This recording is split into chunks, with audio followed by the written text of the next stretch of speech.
Well, I believe everyone that we've started. So good afternoon and welcome to the Q&A with Students session. I'm Rafael Garcia, a director at the University Education Guide. Now, we are incredibly proud to be partnering with the BSA BASIS and the universities of Sheffield and Exeter in delivering this wonderful event. At the UK Education Guide, our mission is to provide international families with the very best, most relevant and comparable information about UK education providers to help them and their families make informed decisions. Now, make sure you check out our website, www.ukeducationguide.com. Anyway, that's enough about us, and let's get on with the Q&A session.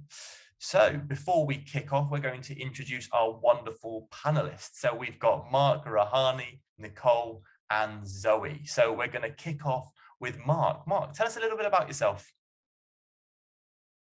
All right, hello everyone, and welcome to the session. My name is Mark. I'm 21 years old, and I come from Egypt. I studied civil engineering at the University of Sheffield. I just started my fourth year. Today was my third day. It's always very nice to be face to face again after 2 years of online teaching. I chose Sheffield for a few reasons. The first one would be my department in the University of Sheffield is quite strong. So that was a very top reason why I chose Sheffield. And then also Sheffield to me is one of the has a very good mix of green and a big city vibes at the same time. So as a student, I didn't really feel lost. It's a bit small, but at the same time, it's a big city, but it's all green. Everyone is very friendly. It's a very nice city. So that's one of the big reasons why I chose Sheffield. And yeah, that's me. Wonderful, Mark. Great intro. We're going to go off next to Rahani. Hello, so yeah, my name is Ruhani. I'm 23 years old and I'm from Malaysia. And I study dentistry at the University of Sheffield, and I'm currently in my fifth and final year. So why I chose Sheffield was, I know with international students it can be really hard to even get a place in university. So I knew that a lot of Malaysians got offers from the University of Sheffield, especially from where I was studying. So that was a big reason why I decided to apply here. And another reason is cost, just the fact that it was quite cheap compared to other, obviously fees are expensive, but it was a lot cheaper than some of the other universities. And speaking to seniors, cost of living here is quite affordable as well compared to, other bigger cities. But yeah, that's me. Thank you. Thanks, Rahani. And Nicole, welcome. Thank you. Yeah, my name is Nicole. I'm 20. I'm American, and I'm from New Mexico. I had some brief experience at a Scottish boarding school, and now I go to the University of Exeter. I'm in my third year studying law, and I'm involved in like the Law Society, BIPOC societies, so pretty involved on campus. And the top two reasons that I came to the University of Exeter would be because I think the campus is a beautiful, kind of like Mark was saying about Sheffield, like it's a really beautiful place to study and to live. And I think it's a perfect little university town to make friends and get acclimated pretty easily, which I feel is pretty important as an international student. 100%, Nicole. Thank you for that wonderful introduction. And last but by no means least, over to Zoe. Hiya, I'm Zoe. I'm 20 and I am a second year English and drama student. I am from Hong Kong, and then I went to Yorkshire to do my GCSEs and A levels, and then now at Exeter. So because I was in Yorkshire, visiting Exeter was a little bit of a faff. It was either a very expensive train ride down to visit or an 8-hour coach ride. So I took the coach, and thankfully I have a wonderful mentor who goes to Exeter, and she actually let me stay here for 2 weeks experiencing student life with her. And I think it was almost a gut feeling. I always loved the course. I was very happy with the 50-50 English and drama splits. I was very happy that I still get to do creative writing, even though I'm not on the English and creative writing course. And the moment I got here, I'm like, you know what? This feels like home for me. So that's why I chose Exeter. I am now really like I just can't believe I'm here. It's like I'm so happy with student life and everything. I'm involved with way too many societies, but it's all really good fun. And I still get to be my silly self, as you can see with my unicorn helmet up there. I won a funky hat competition with that and awarded that to the pub. So it's always really good fun in Exeter for me. Wonderful, thanks, Zoe. There's some absolutely brilliant introductions from all of our panelists. So without further ado, let's get on to some of the first questions. Now, remember, students or all the others attending the event, make sure to drop your questions in the chat and we will get round to asking our panelists. This is a prime opportunity for you to make the most out of answering these questions, because after the research we've done previously and in conversations with students, this is such a huge opportunity for you to get your questions answered. So let's get on to the first question. So we're going to ask who's going to get the short straw first. I think we're gonna pick on Nicole first. I'm going to pick on Nicole. Nicole, what was the hardest thing for you in adapting to your university life in the UK? I would say that the hardest thing for me was probably, there's a few things, but I'd say the climate was a big thing because I'm from New Mexico. So I was used to like almost year-round sunshine. So I think that along with like being homesick and stuff sometimes is like, okay, it doesn't help when it's gray outside and everything. So that was a little bit hard for me to acclimate with. But I'm in my third year now and it doesn't have so much of an effect on me. I think that in first year, it is just something to like adjust to if you're from like a warmer country. Completely. I think that's a really interesting point to raise, and I think a lot of people don't. It's normally a little bit down on the list of things that people take into consideration, but it's amazing how much it does impact you, particularly going into your exams around Christmas time. You've had no sunshine for at least 2 months, and there's not going to be any. The days are quite short, and I think it's a really important thing to point out. I remember back in both my undergrad and postgrad days, how surprised people were about how much the climate did actually impact them. So I think that's a really astute thing to say, Nicole. So that's thank you. So who else has got their sentiments around what was the hardest thing for them? Let's go for Zoe. Yep, I was just about to unmute myself. I think going from boarding school, I was at boarding school for 7 years, so 3 years in Hong Kong, 4 years in Yorkshire. It's when you're in boarding school, almost every single minute of your life, you have something to do. It's like this time you go to breakfast, this time you go to lunch. But suddenly I had all this time on my hands and not a lot of classes because you take, especially I started in COVID. So it was like trying to figure out when I'm going to do my reading, when am I going to shop for my food, when am I going to cook dinner, how much time am I going to allocate to allow myself to cook, because it does take a little bit of time. So it really is making your own schedule and figuring out how to use your time effectively. That was a little bit of an adjustment, but I think I've got it down now, especially since everything's opened up, and I'm really, really happy about how busy I'm staying at the moment. Completely. I think it's a definite learning curve, and obviously being 100% in many ways by yourself and setting your own schedule. And that's a huge challenge. So who have we got next? Who wants to talk about their challenge?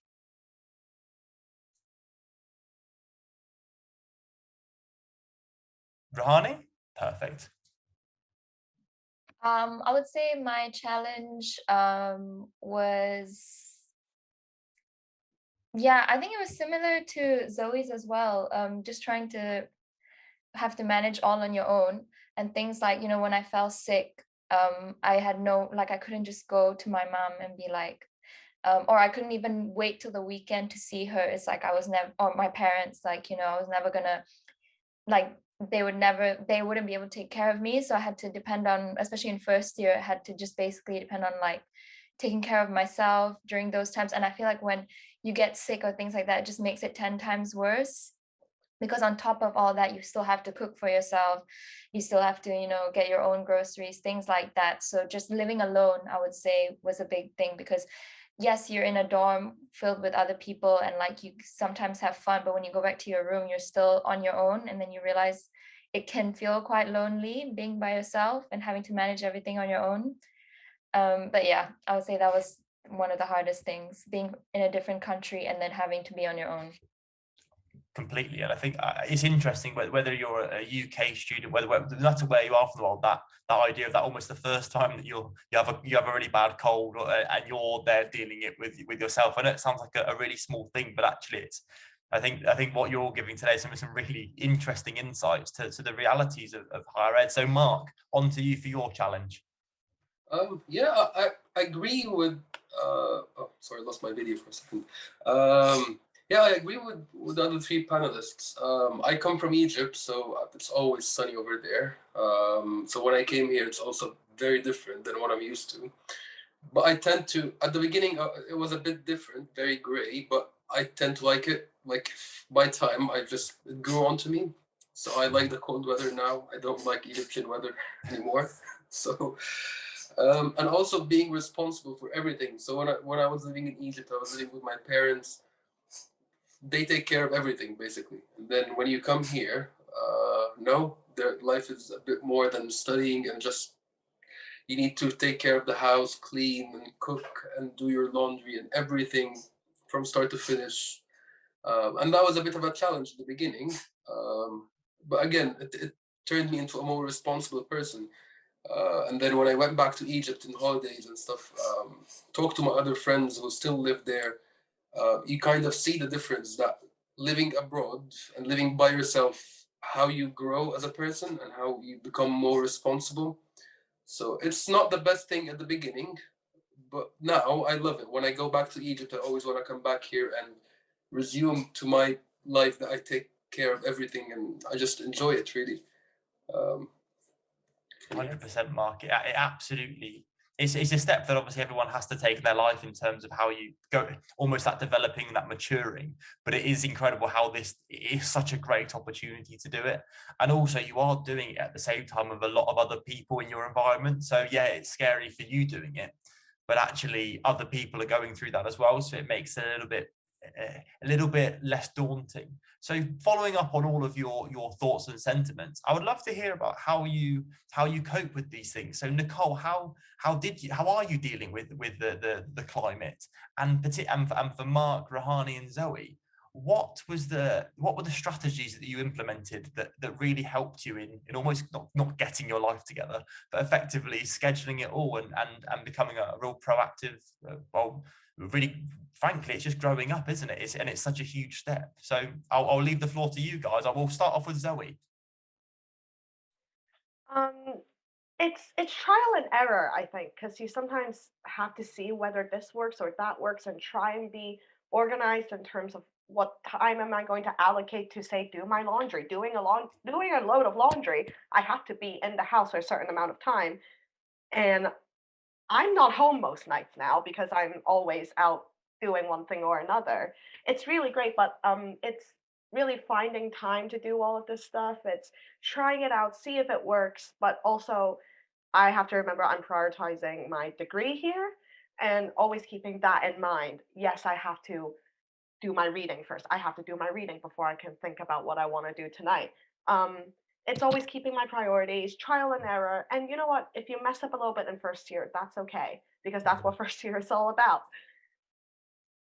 Wonderful, Zoe. So I'm going to call upon Mark. Mark, what were the strategies that you implemented? Yes, I completely agree with what Zoe said. It's all about trial and error. So everyone makes mistakes. You just need to learn from them rather than do them again.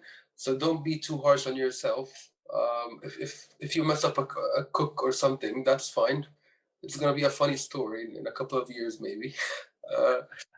It's always like, yeah, just don't be too harsh on yourself. You're adapting, you're learning every day. And yeah, and then always ask for support when you need it. So you always find older people from your course, maybe from the same background as you, where you come from.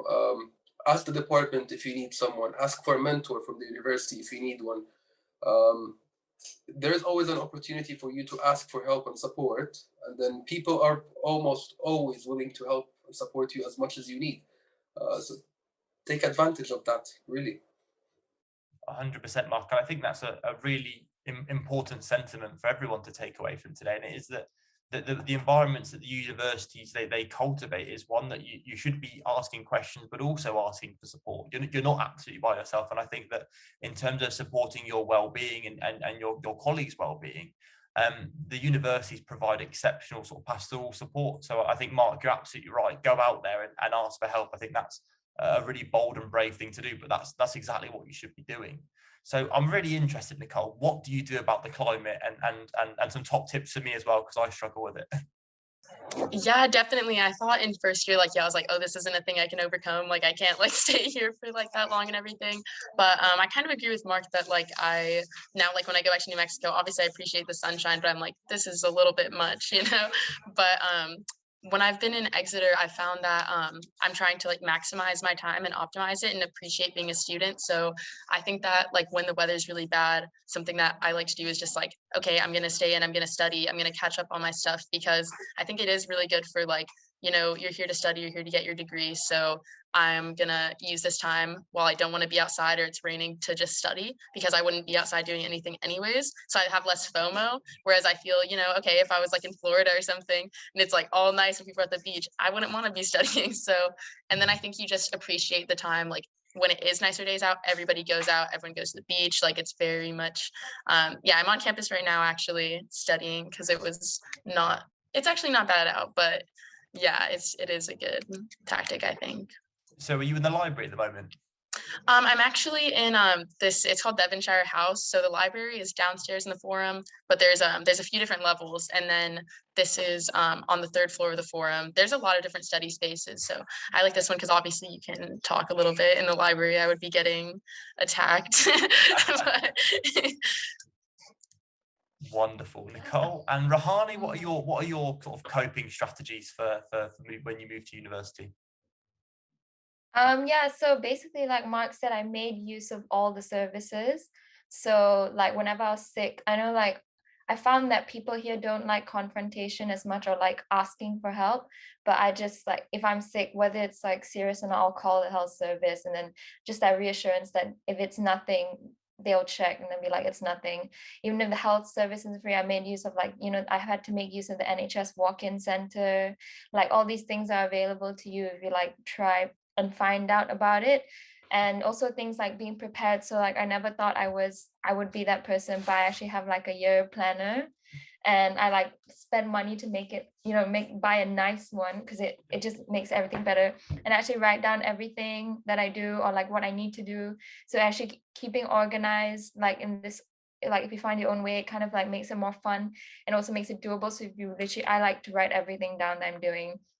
And I always stock up on everything. Like my parents always tell me, make sure you have, you know, like paracetamol, like a lot available, because you never know when you're gonna fall sick. So at least like when you are sick, you have everything. Also, I take I pay for the flu vaccine, things like that. Like, you know, I'm the ask around and then get stuff done to make sure that I have literally gotten everything and know everything about it. 100%, Rahani. I think that's an absolutely brilliant answer. I think we'll definitely be recording that and putting that out there. And I think it sounds like something I know I was the same before I went to university. I didn't see the value of writing it down, but actually when you start doing it, you schedule everything, you really get it in, you take comprehensive notes, you have a real schedule, you get so much more done. And it sounds like a really simple thing to do, but I'm absolutely with you on that one. It will be life-changing. So that'll be great for our students. So the great news is we've had a question come through on the chat. So it's almost a bit of a quick fire question. So it's all around how many classes do you have on average per week? So I'm gonna just add to that question a little bit. If you could all go around and just sort of highlight how many hours a week you're in seminars and how many hours you're in lectures. Because obviously as you go to university, there's a split between your large lecture groups and generally your seminar time where you're working with colleagues. So if we start with Rahani again, how many hours are you in lectures and seminars? So I found that speaking to my friends in first year, dentistry and medicine is a lot different. So we tend to be in more. So like even in my first year, I was in like 9 to 5 most days, with mornings of lectures and then afternoons of like clinics and or like clinical learning skills. And it gets, well, I wouldn't say every day 9 to 5, but once you get to even second year, you're in basically 9 to 5 every day. And then sometimes you go on placement, so then you'll be in like the whole day, and sometimes you can get back at like 7. So I would say it's quite demanding in terms of hours. For like now I'm in 9 to 5, but because of COVID, it's like a bit less, but generally you'd be in 9 to 5. Yeah. Perfect. Thanks, Rahani. Nicole? Yeah, so I'm doing third year law. So I'd say I have four modules every term, and I have every week like 2-hour lectures for 3 of them. And the fourth one is like a pro bono clinic kind of thing. So it's kind of on your own time. But yeah, I would say that I have probably like 6 to 8 hours of like lectures a week, and then seminars probably I'd say like 2 seminars a week. So I'd say average probably like 10 contact hours, but there's a lot of like reading and like other things to do for law as well. Definitely, Nicole. And just worth clarifying that obviously for all the students, it does vary course to course, institution to institution. And as Nicole said, subjects like law, where they are quite self-learning specific, where you are having to go away, you're having to really dissect cases, understand, do lots of reading. It will be very different to a course like medicine. So it'll be really interesting that the flavors that the students here are going to get from your experiences. So Mark, how about for you?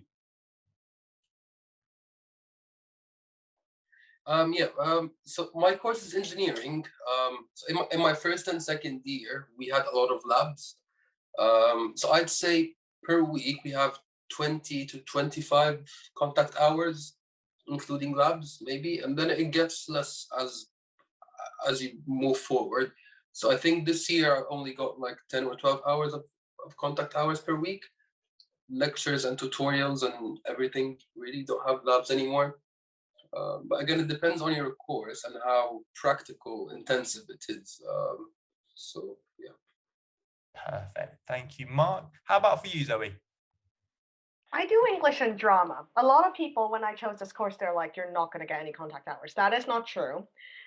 Somehow I am doing a lot more credits this term than next term. So this term I just counted up just now because most of my classes are seminars. I have maybe 1 or 2 big lectures if like a week or maybe every other week. But I just counted it up. I got like 12 or 13 hours every week this term. So it's wonderful that we actually get to go in and see people and get some contact time. But then, like everyone else said, a lot of reading, like you actually have to work outside of your class hours as well because so it can feel like a 9 to 5 day, but it genuinely is how you decide to arrange your time, I guess. Oh, completely. Mark, I'm going to bring you back in. You got your hand raised? Yes. So at our University of Sheffield, they have a quick calculation of how much time you need. So basically, we in a 1 year we have 120 credits, and then each credit is worth 10 hours worth of work, either lectures, tutorials, labs, or assessment or self-studying. So if it's a 10 credit module, that's 100 hours worth of work all over the semester. If you divide it, it's going to be a 9 to 5 day, and you should be able to finish your work, everything 9 to 5 days a week, and the rest would be your free time. As students, we tend to work late in the night or procrastinate a bit, so it's not usually very structured as a 9 to 5 day, but at the end, it should be around 40 hours a week continuously towards a semester.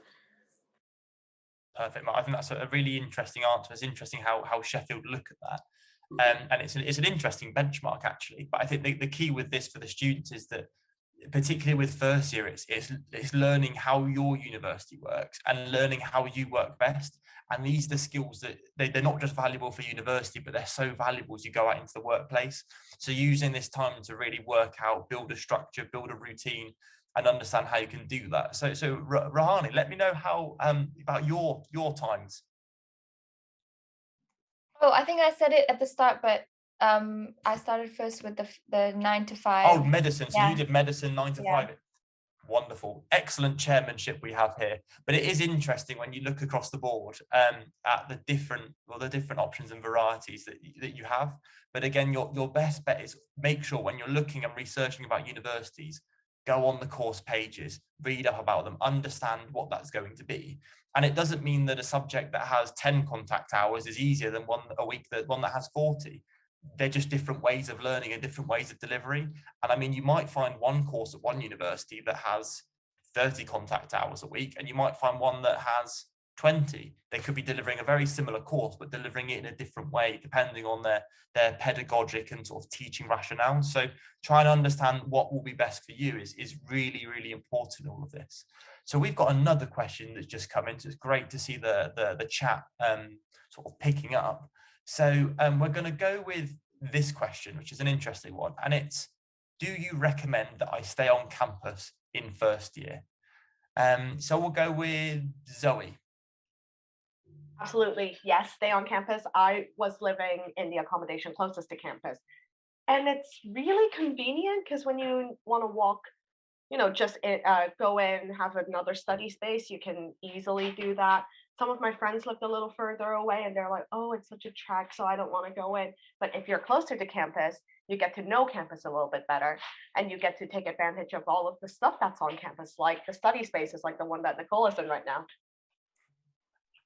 Oh, let's hand over to Nicole. Nicole, what do you think? Yeah, I think it's definitely a good idea to stay on campus in your first year, and I think that helps you establish the connections to then, like later on live in accommodation off campus once you're familiar with the university. But I think that definitely I was like in a really good location first year on campus, and I think that it just puts you with all the other first years, and I think that there's kind of a disconnect with other first years that are living in town as opposed to living on campus with everyone else. Thanks, Nicole. Mark? So my experience is a bit different because I had an older brother studying at the University of Sheffield when I came. So we just stayed together a bit further away from the university. But from all my friends' experiences, when they lived with people at the campus or at the university residences at their first year, they made a lot of good friends. They had a lot of good friends that they stayed flatmates with for their second and third years. So yeah, I'd recommend living the student life and living at the university accommodation for the first year. Yeah. Perfect, Mark. Rahani, I'll definitely not ask you twice on this one, but the floor is yours. Yeah, I mean, I think everyone said it, but basically, yes, I would definitely recommend it because I know, like, as an international student, it can be scary because you'll be mixed in with a lot of the locals, and then you might feel slightly left out. But it can take a while to make friends, but I feel like there's someone for everyone in university accommodation, whether it's in your own flat or you might be with a flat next door and you make friends with that, people in that accommodation. And in fact, like in second year, I ended up moving out with the people who I lived with rather than my actual course mates, which you think, maybe you gel more with your course mates, but you tend to have so much more in common with sometimes the people you live with, even though none of them did the same course as me. So I feel like it just gives you more opportunities to meet different people. If you feel like you're not getting along with your course mates in first year, at least you've got your flatmates who are in the same boat as you in terms of all being in first year, all moving to uni like for the first time. So I would definitely recommend it. 100%. Oh, Zoe? I just want to jump in real quick. You genuinely meet friends at like the weirdest places. I met one of my closest friends in the laundry room. My laundry machine just didn't start working, and then we struck up a conversation and started talking, and that's how we became friends. So I didn't really like my flatmates that much in first year. They were all right, but we didn't really gel together that well, which is fine. But you find friends in other accommodation blocks, and it's crazy how you realize, oh, you live nearby, you live in the block opposite me, let's hang out. So definitely a big perk to staying on campus there. 100%. I think it's really good because there's lots of different angles to this conversation. And I think what first year does particularly, and I should be trying to provide an alternative or a balance to everyone's suggestion that they should live on campus, but I'm probably not going to. I'm gonna probably just build on what you've all said. And the thing is, first year is such a melting pot of an experience, and because a lot of first year students do live on campus, it means that everyone is in a very similar situation. So you might not know anyone, but you might be there. And as Zoe said, you might be doing your laundry, you might be doing this, you might be doing that, and you'll just be bumping into so many people that are also looking to find friendship. Like, people are actively going out there to try and build relationships. And I think that's the real key. If you can do that on campus. Now, there are a number of exceptions. If you have family, or there's other opportunities for you to go into a house earlier, then there is brilliant reasons for doing that. But as a sort of a generic answer, I think everyone's absolutely right in terms of the relationships that you can forge, and also building on that in second and third year. If you live on campus, you'll meet so many more people. So then when you go to second and third year, your knowledge of people around the whole university is so much greater, because you don't just know your course mates, you don't just know your society friends, you don't just know your sports team colleagues. You know people from a variety of different areas, and that's one of the great beauties of university is how you interact, and you build relationships and friendships with people that don't really have much on paper in common with you, but it really resonates through the values. So that was, I think, a brilliant answer from everyone. And now the chats are just flooding in, absolutely flooding in. So you're obviously doing a wonderful job, panelists, so superb. So let's go for, do you worry about your finances, and how are you coping, or how do you manage with them? So let's fire away first with Rahani. Yeah, so that is like that is a good question. I'm self-funded, so like I'm not on scholarship or anything. So my parents have like given me a budget to work with. So in first year also, I was catered, so I didn't have to think about food. That might answer another question as well about how do you cope. Sorry, I'll answer that question later. But yeah, with finances, I looked for jobs. The University of Sheffield has like a job shop, and it's in the Students' Union. So I literally went to that job shop and asked, because I didn't know how to work it online. And they did help a lot. And also, even on our university website, they keep like updating different jobs, like for example this as well, like I'm a global campus ambassador, and like that's a great job for international student, and I have to say like the university jobs do pay well, so it's nice to know that there's something to fall back on.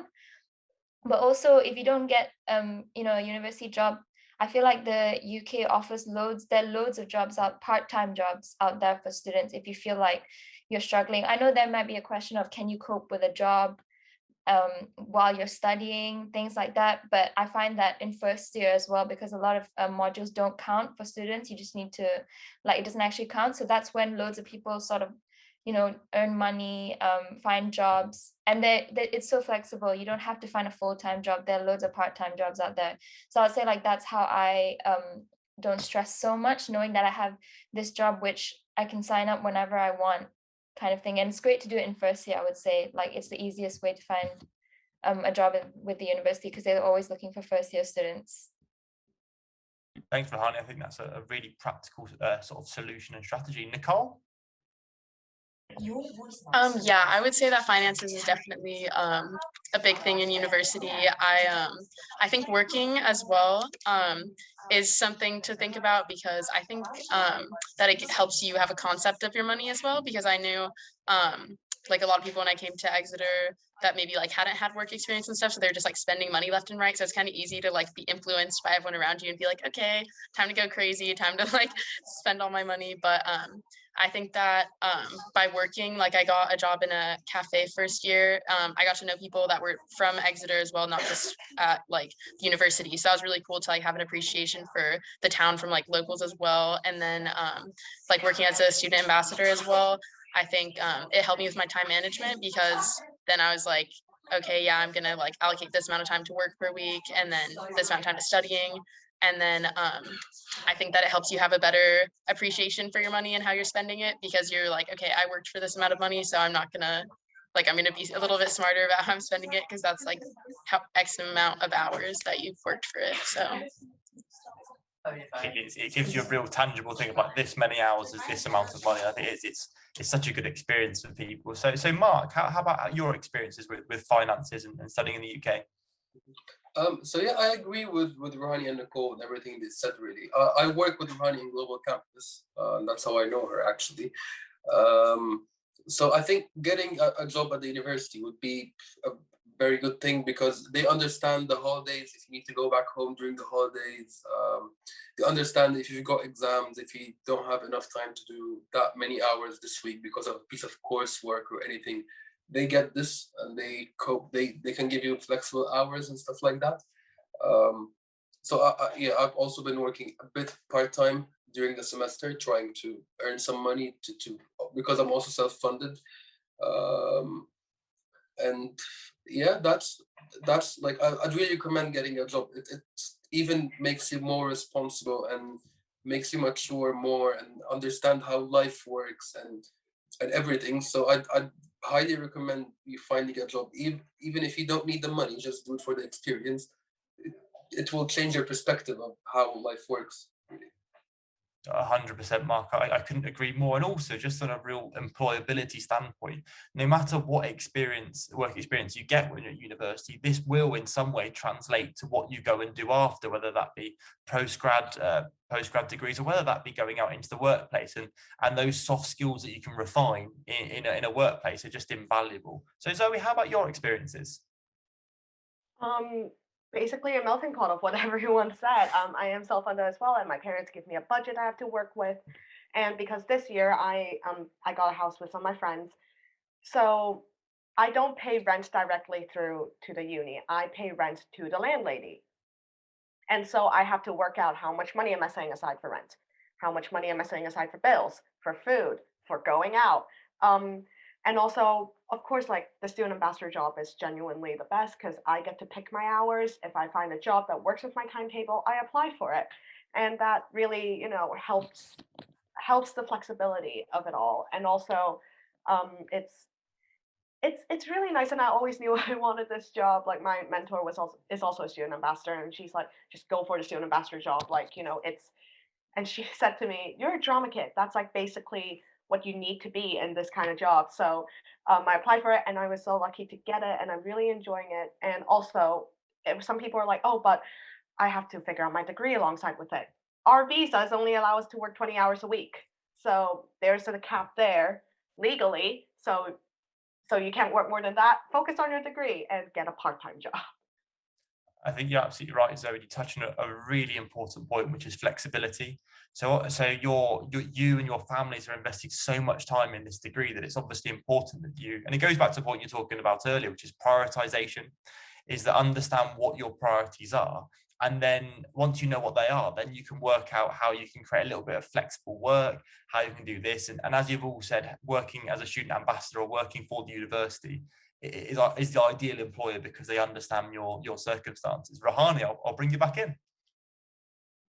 Sorry, yeah. I think a lot of us touch on getting jobs, but I know like that might not work for everyone. But I want to say there are ways of saving money as well, like which I found like learning from first year. Things like shopping at cheaper supermarkets, like the UK has so many different ones, and you'll find out when you come here, but the cheaper ones that may not have the best quality, but I would say that sometimes even the quality is exactly the same, and it might be like a few like pence cheaper, but it works out in the end. Also things like cooking, meal prepping, like that saves a lot more money than you think. Buying in bulk, like if you live together, like on websites like Groupon, even shopping at Poundland. And also, I know in first year you might worry that the accommodation may be too expensive, living in university accommodation, but you have the flexibility of choosing where you want to live in second year onwards. And from there also, there are loads of different price ranges of accommodation with bills, without bills. Like a lot of that will also end up saving money because you may choose to live further out, but it might be cheaper. So little things like that help as well in terms of saving. I think that's an incredibly important point. And it might look, when you're walking around these supermarkets, you might think, okay, there's a few pence here, a few pence there. You kind of go around each item and think, okay, it doesn't matter, I can shop anywhere. But then actually when you get to the till and you pay, the actual difference in the total is quite shocking. But it's one of those things that the students will have to just go over there and experience it for themselves. But I think there's some absolutely brilliant tips. And top tip, shop in the reduced section. I do that all the time. I shop in bulk, I freeze everything. That's just how I save money on food because it can get really expensive. But how brilliant is that as a life skill, I think you've developed, and it's one of those ones that, yes, you probably, when you finish university, you'll have a job, or you'll be a postgrad, and you'll be in a different position. But the fact that you've had this opportunity to develop this life experience is, I think, invaluable. So, right, back to the next question. So we've got a question around changing courses for first year students. Now, I'm going to try and answer this one myself, because it depends on which university you go to, but generally there is an option early on in first year to change your course, and to do things like, each institution is different, but there is normally an opportunity to do that. But you're always best checking with the university before you join it, understanding their specific processes. So that's incredibly important. So this is a good question for everyone. Are you thinking of going in and doing postgrad, or doing another degree, or are you looking to go into the workplace? So let's kick off with Mark this time. All right, so I'm doing a 4-year course that includes a master's. So my course is an MEng, integrated master's. And I said to myself, let's go see the industry. So I did a summer placement last summer, and I said to myself, let's see the industry, how it works, and then I know how university life is and how studying is, and then we'll see what I want to do in life. And then I went to the industry, and I told myself, if I go there for, like, I just want to stay there. I want to finish my studies, and I want to live that life. I like what I do. And I really enjoyed industry, and that's how I chose, no, enough studying, I'm going to finish up my master's, no more PhDs, and no nothing, and then I'm just going to go to the industry and stay there.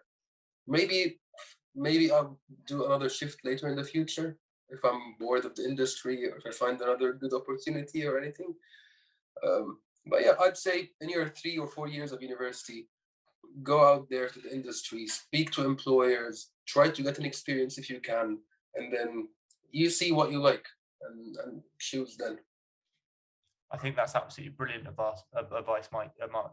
The doing stuff, going out there, trialing these things, you won't know until you try. And I think the opportunity of doing a placement and getting that industry experience will just, you can now see what both worlds look like, and then you can make a real educated choice as what works for you in the next few years. But as you quite rightly point out, a few years in industry, you might come back, you might do a PhD.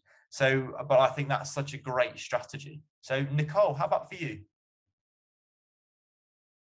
I'm sorry, I think that my answer would be quite similar to Mark's. I'm in my 3rd year of law now, and I've had work experience at a law firm in the States, which obviously the States and the UK, there's some different jurisdictions there.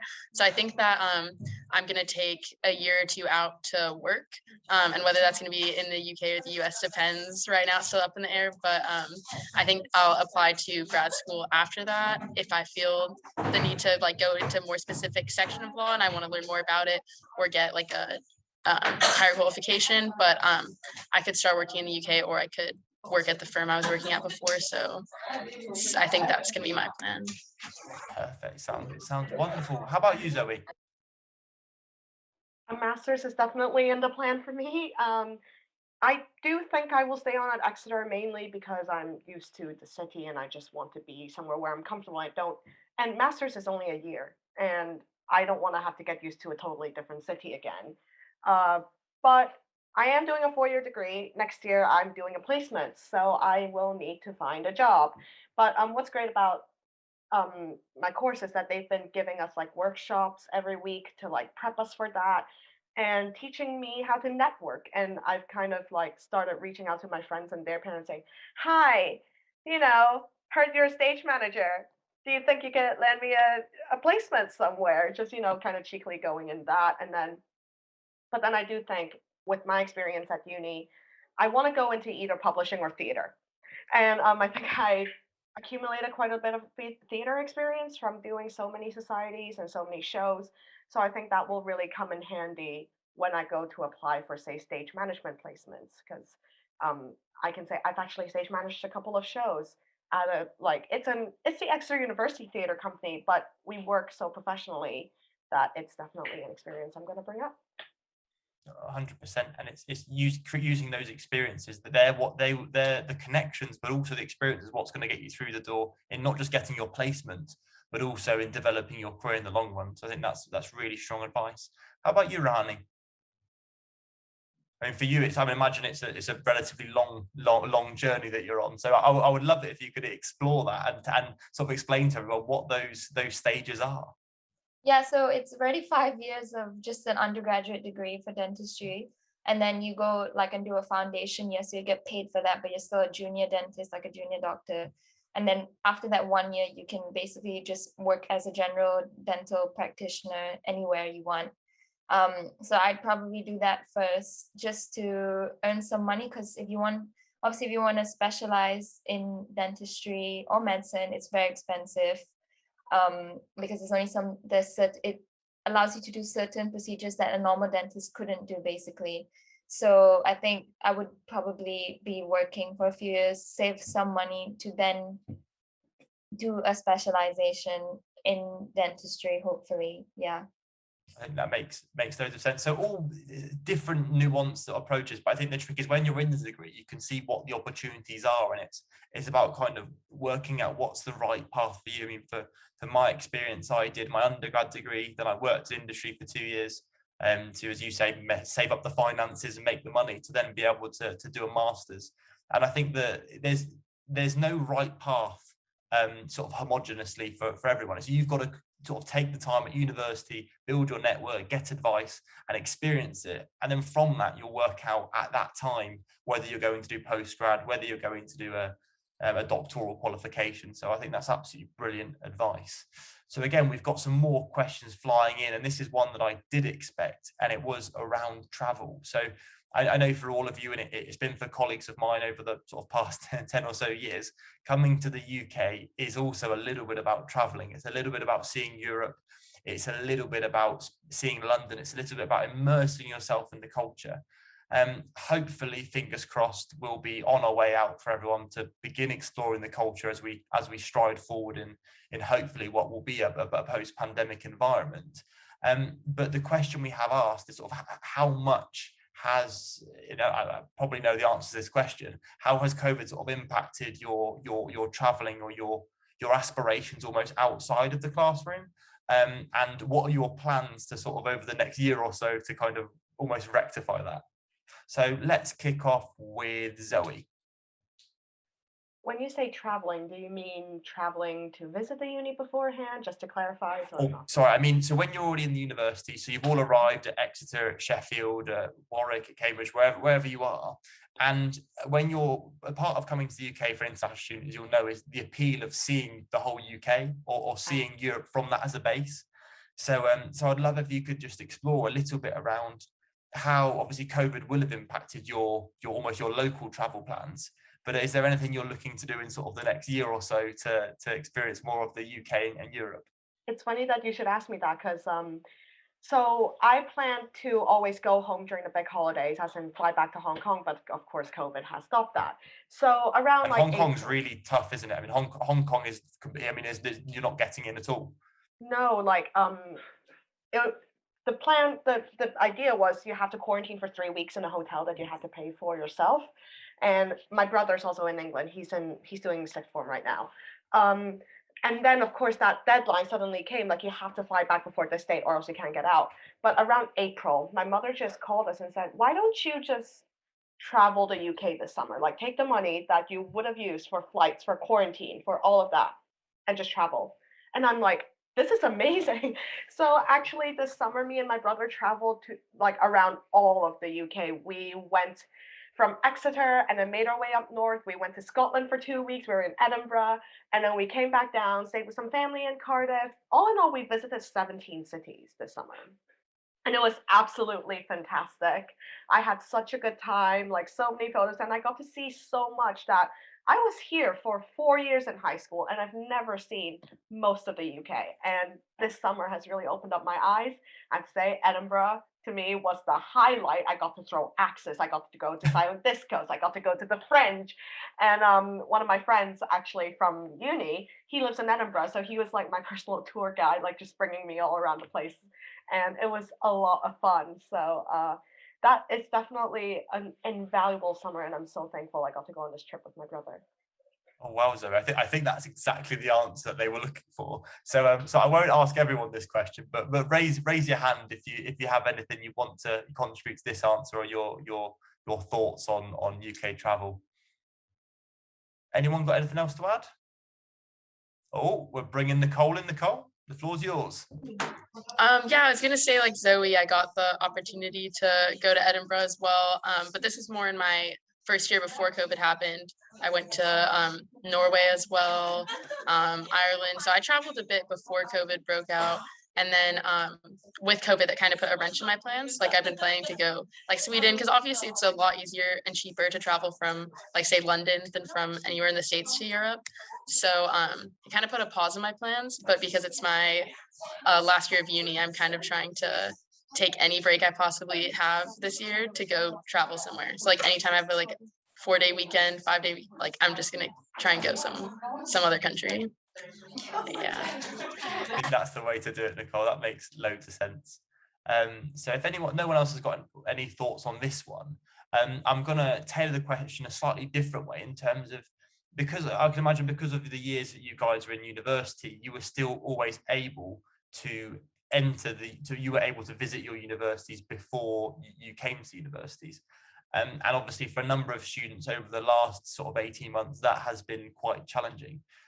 So did all of you visit your universities before I know this would have been pre-COVID, but did you visit them before you came over? So I see Mark shaking his head. So Mark, tell us about your experience before you came to the UK. Yeah, so as I've mentioned before, I had a brother who lived in Sheffield before me.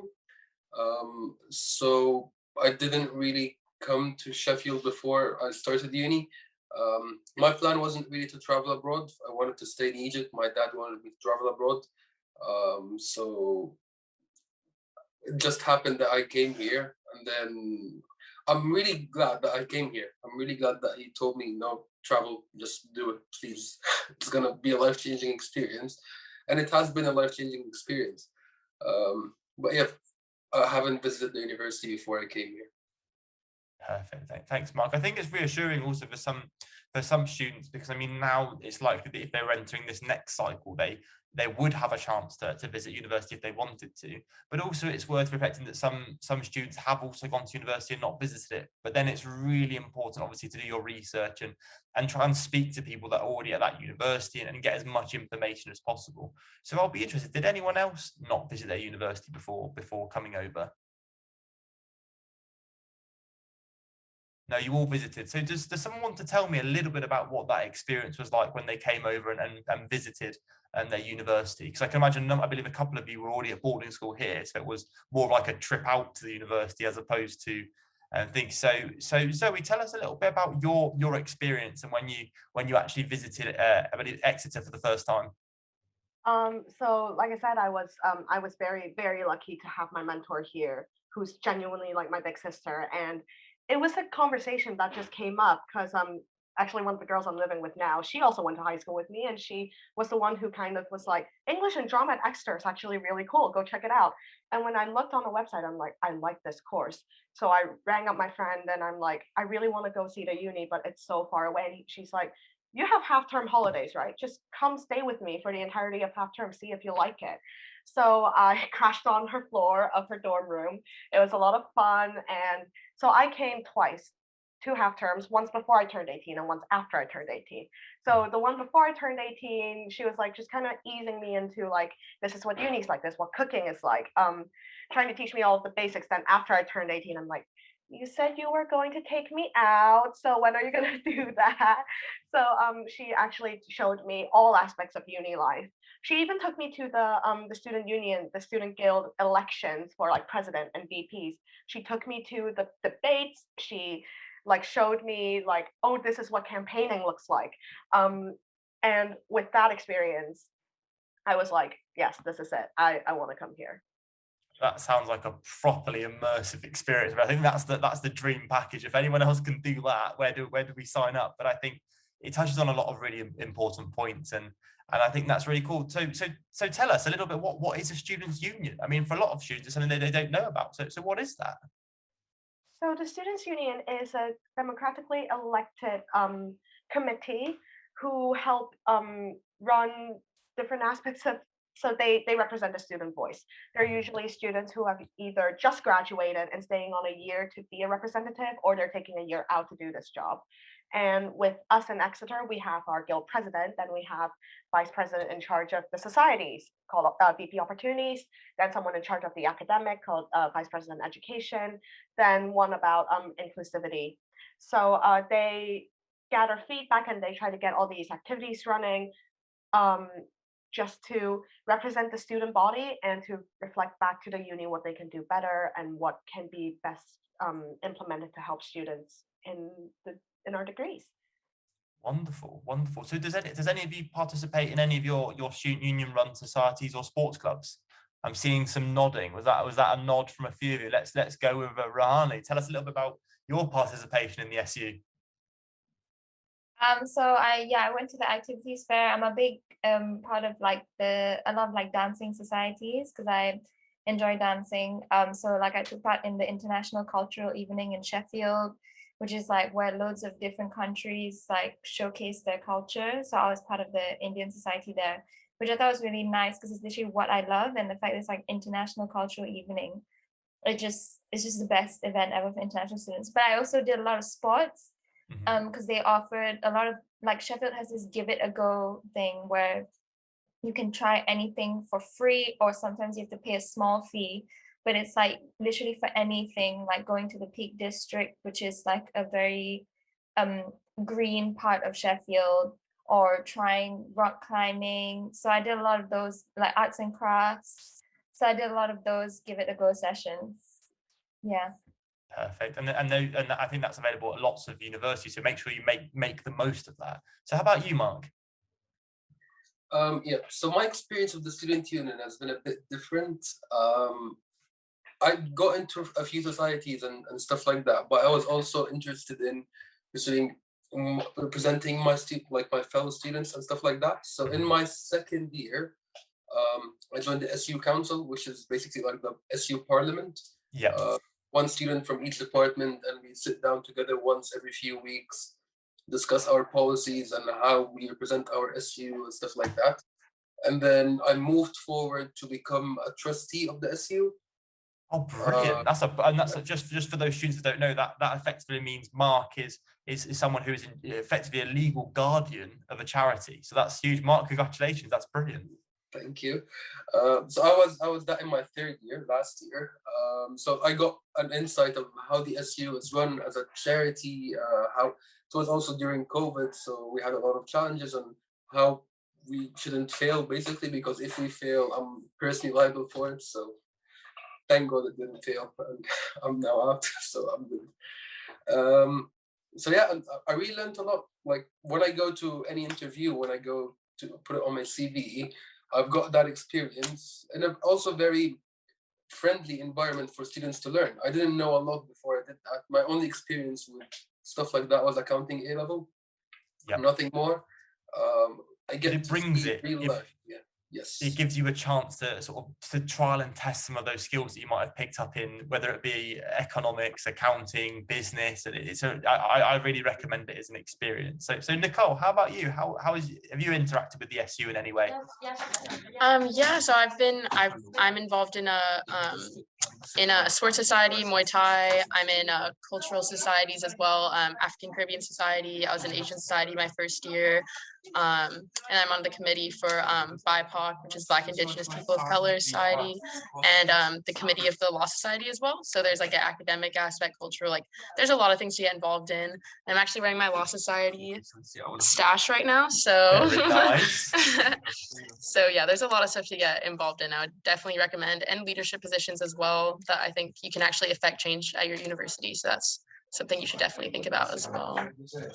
Powerful stuff, everyone. That's wonderful. And I know I'll be cut off if I run any longer. So at that point, I would just like to take this opportunity to thank all of our wonderful panelists. I feel that we've generally gone under the bonnet and had a real look at university life from a student's perspective. So thank you, Mark. Thank you, Rahani. Thank you, Nicole. And thank you, Zoe. And also a big thanks to the BSA BASIS for helping us putting on this event. A special shout out to Caroline and Pat, who without them, we all know this event wouldn't be coming together. So we hope we provided lots of value and that everyone has a wonderful day. And make sure before you forget, most importantly, or almost most importantly, fill in the survey. It will take 5 minutes, and it will help us continue to create and develop initiatives that will help support you and other UK international students. So have a great rest of your forum, and we'll hopefully see you soon.